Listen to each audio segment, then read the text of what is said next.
Bonjour à toutes et à tous. C'est avec un très grand plaisir que nous lançons le coup d'envoi de cette nouvelle édition du prix C'est à lire. C'est un honneur pour Marque-Page et moi-même, Natacha Pitre, de présider ce prix si particulier. N'est-ce pas, Marque-Page ? Oui, bah laisse-moi, tu vois bien que je suis en train de lire. Bon, écoutez, elle est un peu spéciale, c'est un vrai rat de bibliothèque. Tu m'entends ? Du bateau, lâche un peu ton livre. Mais écoute, je suis en train de relire Mercredi c'est papy, laisse-moi donc. Bon, vous êtes d'accord avec moi ? C'est bientôt les vacances. Et elles sont bien méritées. Ce sacré virus ne nous a pas fait la vie aisée. Il nous a empêchés de voir nos grands-parents, nous a empêchés de nous faire des câlins, de nous faire des bisous, de pratiquer du sport ou des activités extrascolaires. Et c'est historique, et Marque-Page. Quoi ? C'est historique ce qui s'est passé cette année. Oui, c'est historique. Nous sommes des héros. Ah non, les gestes barrières. Oh mon Dieu.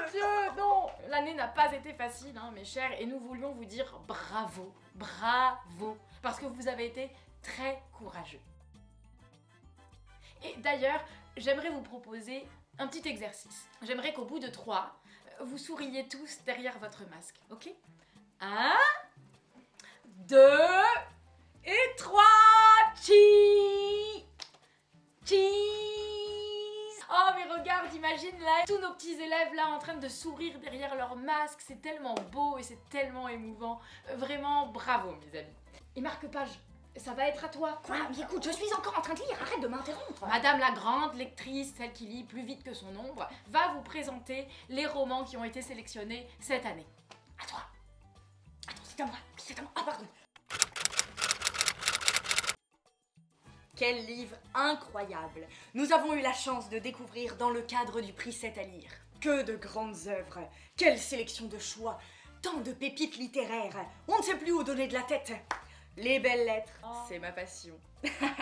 Tous ces auteurs de renom que nous avons pu apprécier et surtout toutes ces histoires plus haletantes les unes que les autres. La trépidante enquête d'Hercule Chapolissier, la poésie du bateau de papier, le ton goguenard de Mercredi c'est papy, la fantaisie de Magic Fine, la douceur de la petite fille qui avait perdu sa langue, l'humour de Podane et la princesse qui pue du bec, les intrépides énigmes de Mène l'enquête chez les dieux grecs. Que de rebondissements, d'intrigues à tiroir et de personnages fantasques. Et surtout, mais quel plaisir de lire autant. Moi qui adore la littérature, passe ma vie à la bibliothèque, ne fais rien sans un livre à la main, mesdames et messieurs. Sans eux, sans les livres, plus rien n'a de sens. Et oui, et pour moi vraiment ce fut un régal d'avoir l'occasion de me plonger dans toutes ces péripéties, de suivre toutes ces aventures et d'autant de personnages, n'est-ce pas ? Qu'en penses-tu, Natacha ? Moi, je suis désolée, j'ai trouvé ça un peu... Tu as trouvé ça un peu... Mais non, je peux pas le dire ici, devant nos élèves. Mais si, bien sûr que tu peux le dire, nos téléspectateurs sont tout oui. J'ai trouvé ça un peu... Un peu... Non, mais je peux pas le dire. Mais si, voyons, sens-toi libre. Et ben j'ai trouvé ça... difficile. Voilà, difficile. Il fallait en lire combien des livres ? 7 livres, mes amis, c'est énorme. Pourquoi ils nous en ont pas donné 3 ou 4 ? Ah bah peut-être parce que ça s'appelle le prix 7 à lire en même temps. C'est peut-être ça. Pour quelqu'un comme moi qui était aussi passionné par ces 7 livres, j'ai passé mon mois au lit à dévorer les livres et je n'arrivais plus à sortir de mon lit, c'était terrible. Et puis tu me connais, moi j'arrive jamais à faire de choix, je suis indécise. En effet, difficile de faire un choix. Moi-même, je me suis torturé l'esprit, mesdames et messieurs, et je n'aurais pas du tout aimé être à votre place. Oh non. Comment choisir ? Quel supplice, mais quel supplice ! Comment décider d'un gagnant parmi des œuvres d'une si grande qualité ? Et ça, mesdames et messieurs, ça a été votre mission. Votre devoir de lecteur et lectrice aguerrie, votre rôle déterminant dans la désignation du vainqueur de ce prix. Qui avez-vous choisi de récompenser ? Êtes-vous plutôt roman policier ou enquête du quotidien ? Êtes-vous plutôt mythologie grecque ou votre cœur balance-t-il pour les légendes chinoises ? Avez-vous le goût des potions magiques ou préférez-vous les contes de fées revisités ? Le suspense est à son comble et je tremble d'impatience car sachez, mesdames et messieurs, que nous-mêmes, ignorons le nom du vainqueur. Ah, on n'en sait rien. Attends, mais moi, j'ai ma petite idée. Attends, tu connais le nom du gagnant? Ah bah oui. À mon avis, c'est sûr. C'est le bateau de papier, c'est mon livre préféré, c'est sûr que c'est celui-là qui va gagner. Mais quoi? Le bateau de papier, ton livre préféré? Ah, oui, je vois pas où est le problème. Le bateau de papier, c'est un livre magnifique. Ah non mais magnifique, je suis bien d'accord avec toi, mais de là à ce que ce soit ton préféré, excuse-moi. Attends, c'est quoi ton préféré à toi? Mais voyons. Mercredi c'est papy, évidemment. Tout ce rebondissement, ce suspense, chaque semaine à ne pas savoir comment papy se sera déguisé, quel nouveau métier il aura endossé. Vraiment, mercredi c'est papy va gagner, j'en suis certaine. Alors là, tu peux te brosser. C'est mon préféré qui va gagner, je te le dis. Non mais écoute, déjà nous verrons bien qui sera le gagnant, et puis après tout, chacun ses goûts. Ah oui, alors ça, c'est important de le dire. Tous les goûts sont dans la nature. Oui, enfin entre nous, il y a les bons et les mauvais goûts. J'ai les bons goûts, moi. J'ai Oui, les bons goûts. bien sûr. Enfin c'est cela, en attendant mesdames et messieurs, nous ne savons pas qui gagnera. Alors préparez-vous. Préparez-vous, le grand moment va bientôt arriver. Celui que vous attendez tous. L'annonce, le jugement dernier, l'annonce des résultats. Oh, l'attention est à son comble. Oui, qui sera le gagnant? Nous l'ignorons. Qui a remporté l'adhésion de vous tous, membres du jury? Le suspense est intenable. Mais, avant toute chose, nous allons vous faire mariner un peu.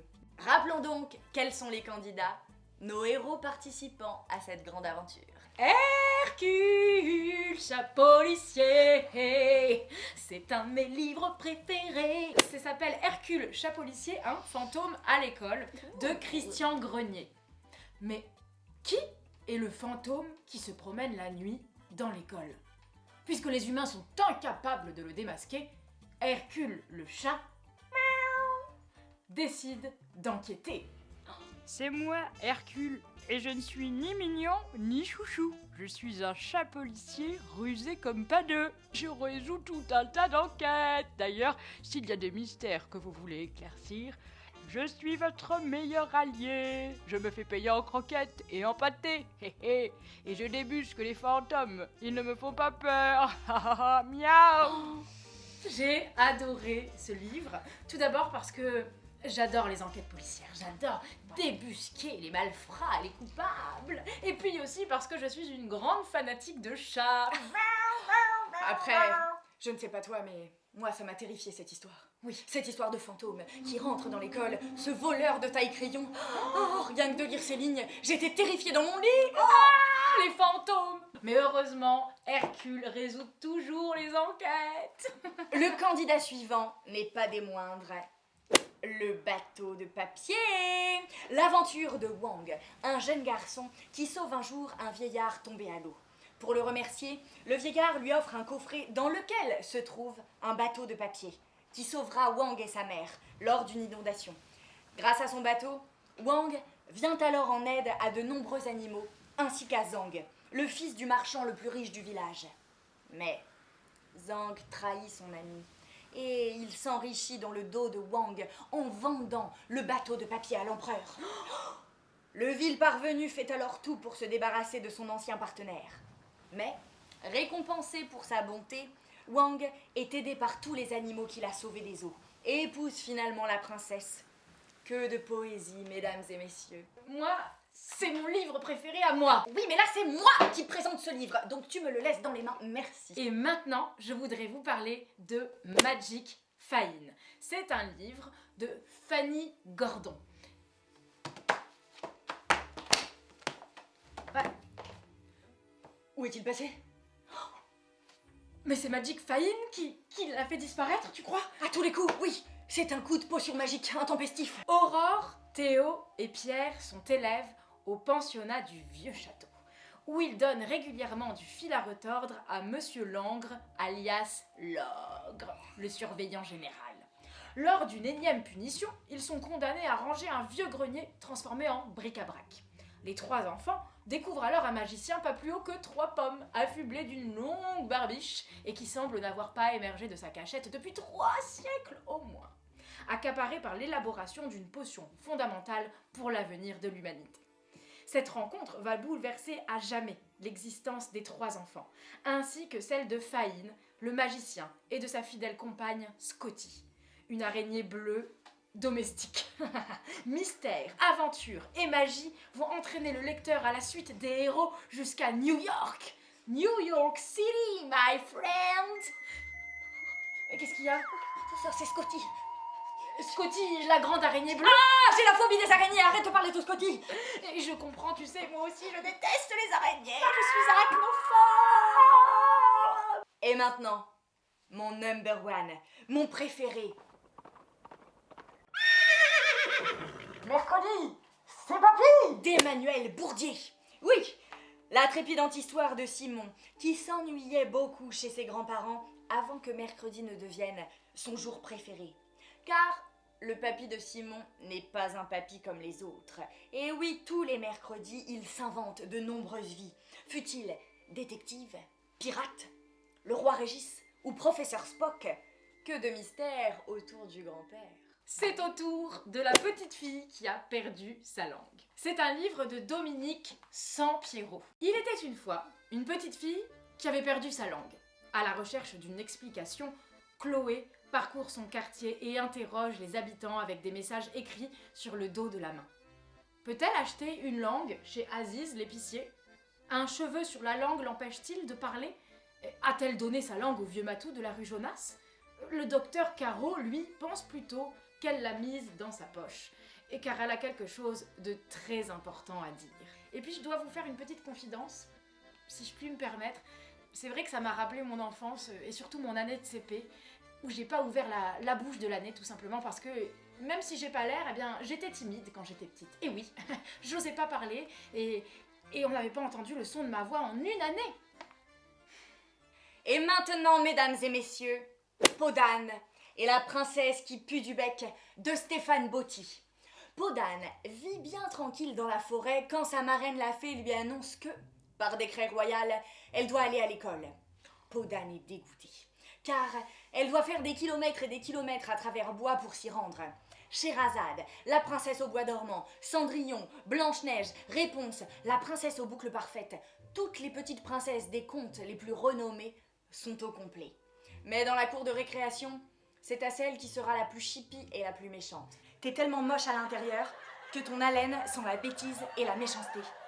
Et Podane devient vite la victime préférée de Boucles Parfaites et de toutes ses suiveuses. C'est la rue d'école des princesses. Sauf que, même avec sa peau toute râpée sur le dos, Podane n'a pas dit son dernier mot. J'ai adoré ce livre car en effet, Podane est un personnage féminin très inventif, très intéressant, qui réussit, grâce à son intelligence, à retourner la situation et se venger de Boucles Parfaites, alias la princesse qui pue du bec. Ah, attends, excuse-moi, mais tu pues du bec en fait. Je vous jure, oh là là, ça daube. Et pour finir, mesdames et messieurs, je vous présente Mène ton enquête chez les dieux grecs. C'est un livre de Christophe Lambert, une enquête palpitante sur le mont Olympe. Qui a volé la broche de Zeus, le roi des dieux, doit la porter à la fête de ce soir s'il ne veut pas encourir la colère de sa femme Héra. Vite! Il envoie Thétis et Narcisse en vacances sur le mont Olympe enquêter auprès des autres dieux. Aidés par Dore, leur courageux griffon, nos jeunes héros ne seront pas trop de trois pour démasquer le coupable. J'ai trouvé que c'était un livre très original. Parce que c'est un livre où le spectateur, le lecteur, mène son enquête. Il est actif. Et moi, j'ai adoré, tu sais, comme j'aime les enquêtes policières. Alors, moi, déchiffrer les énigmes, par exemple, de quelle couleur est le cheval blanc d'Henri IV? Eh ben, il est blanc. Bon, Ah mais oui, oui, mais c'est bien sûr, c'est bien sûr. les énigmes du livre sont un peu plus malignes, hein, bien sûr, mais je préfère être à ton niveau.